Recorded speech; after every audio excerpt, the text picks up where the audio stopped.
سب معزز سامعین کو خوش آمدید کہتے ہیں بزم اردو کی طرف سے۔ آپ لوگ ایک بہت مختصر نوٹس پر تشریف لائے۔ جیسا کہ آپ جانتے ہیں بزم اردو ایک غیر منافع بخش اور ایک سماجی تنظیم ہے جو کہ اردو کے فروغ کے لیے خاص کر دبئی میں اور تمام دنیا میں اردو کے فروغ کے لیے کام کرتی ہے۔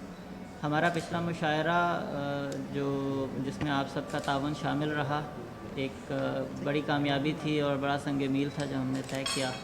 اسی سے ہمیں حوصلہ ملا کہ ہم ایک اور مشاعرہ اور ایک محفل اردو کے نام ہم منائیں، اور آپ سب کے تعاون سے اور ہمارے دوستوں کی ایفرٹ سے ہم اس قابل ہوئے کہ ہم اس شام کو منانے کے بہت قریب ہیں۔ اس مشاعرے کے متعلق جو ہمارے تفصیلات ابھی ریحان صاحب آپ کو پیش کریں گے، ہماری جو پریس ریلیز ہے آپ کے سامنے ہے۔ میں دعوت دوں گا جناب ریحان خان صاحب کو کہ وہ مشاعرے کے متعلق اس ہمیں بریفنگ دیں۔ ریحان خان۔ بہت بہت شکریہ تابش میاں، تھینک یو سو مچ۔ پہلے تو آپ نے اتنا اچھا پریس کانفرنس آرگنائز کی، اس کے لیے آپ کا شکریہ ادا کرنا چاہیے۔ بالکل صحیح فرمایا آپ نے کہ ٹائم جو وقت تھا بہت ہی کم تھا، اور آپ لوگوں کا جو تعاون ملا، آپ لوگ تشریف لائے، اس کے لیے بہت بہت شکریہ۔ اردو ایک ایسا سبجیکٹ ہے جس کے لیے کافی اسٹرگل کرنا پڑتا ہے، اور کافی لوگوں کا توجہ اور کافی لوگوں کی اٹینشن جو ہے چرانی پڑتی ہے، اسٹیل کرنی پڑتی ہے۔ تو اس لحاظ سے بھی مطلب آپ لوگ آئے تو اردو کے لیے آئے، اس کے لیے مطلب بزم اردو کی طرف سے بہت بہت شکریہ۔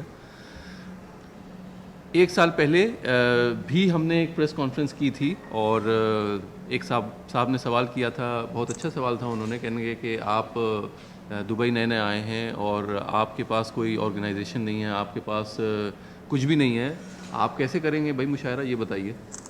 تو میں نے ان سے اس ٹائم پہ یہ کہا تھا کہ میرے خیال سے 13-14 تاریخ کو، پچھلے بار بھی یہی تھا، اگست، ایک ہفتے 10 دن پہلے کی بات ہے۔ تو میں نے ان سے کہا تھا کہ بھائی I am a man of few words and a lot of action, تو آپ کو دعوت دیتا ہوں، آپ مشاعرے میں آ کے دیکھیے گا اور پھر اس سے جج کیجیے گا کہ ہماری ایفرٹس کیسی ہیں۔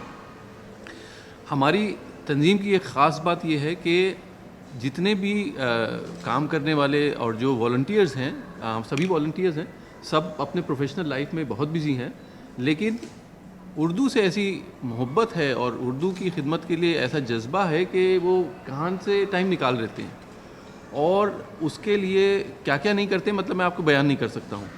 اسی کا نمونہ تھا ہمارا پچھلا مشاعرہ، ماشاءاللہ سے بہت کامیاب ہوا تھا، اور جو ہندوستان میں، پاکستان میں اس کے چرچے ہوئے تھے، اس سے جو دلی خوشی ہم لوگوں کو ملی تھی، الحمدللہ بہت اچھا لگا تھا اس میں۔